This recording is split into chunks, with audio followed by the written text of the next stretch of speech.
Probably the most common question we get is how do you choose what is computer animated in a movie like this? The majority of our movies are drawn. They're drawn by pencil. So how do you then choose those things that are computer animated? Usually they're complex things. They're things that involve many moving things on screen. They involve a lot of textures, a lot of detail, or they're things that would just be difficult to draw repeatedly. The Hun charge was an element that was very much driven by the directors. When we first started on envisioning what the Hun charge would be, it was just story sketches, and it was just, they literally were little dots on a piece of paper because a lot of the shots were so wide that the artist would just sketch in these little dots, and we thought, how are we going to actually achieve something like this? And it wasn't until I saw Lion King, that was around the same time, and they had used the digital animation so successfully for the wildebeest stampede.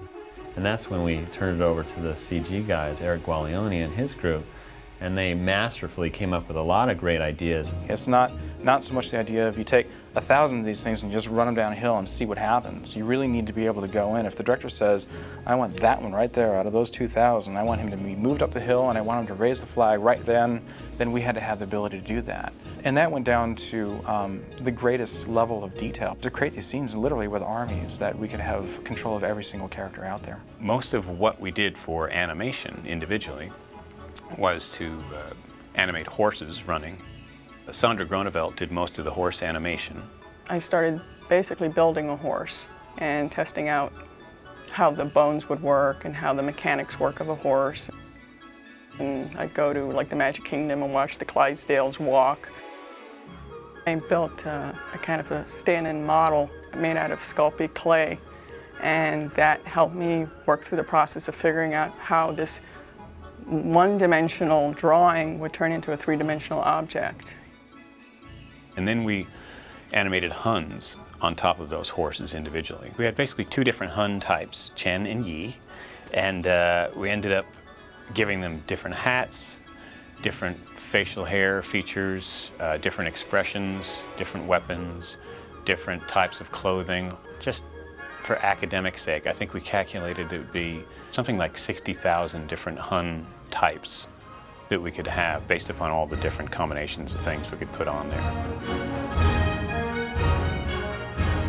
The process of coming up with a particular scene of the Hun charge was a little interesting in itself, because we'd start with the story sketch, which was the original inspiration, and that would tell us basically what the camera angle is and kind of the excitement of the moment for the scene.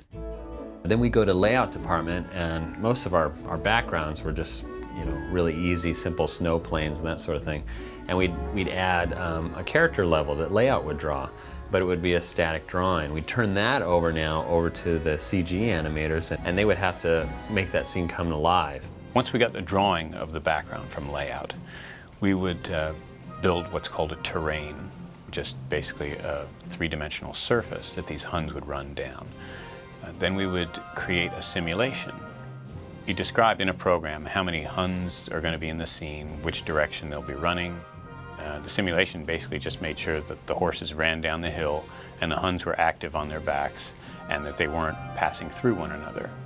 Once we had that done, we'd show the directors a rough pass.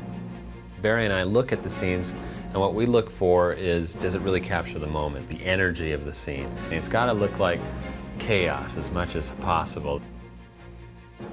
Through the audience's eye, Mulan is seeing the same thing. And that's the great thing about the Hun charge. We had to fiddle with all these different behaviors and different hats, and you get so specific with those things, but when it's all done at the end of the day and we see the shot, all you feel is scared for Mulan.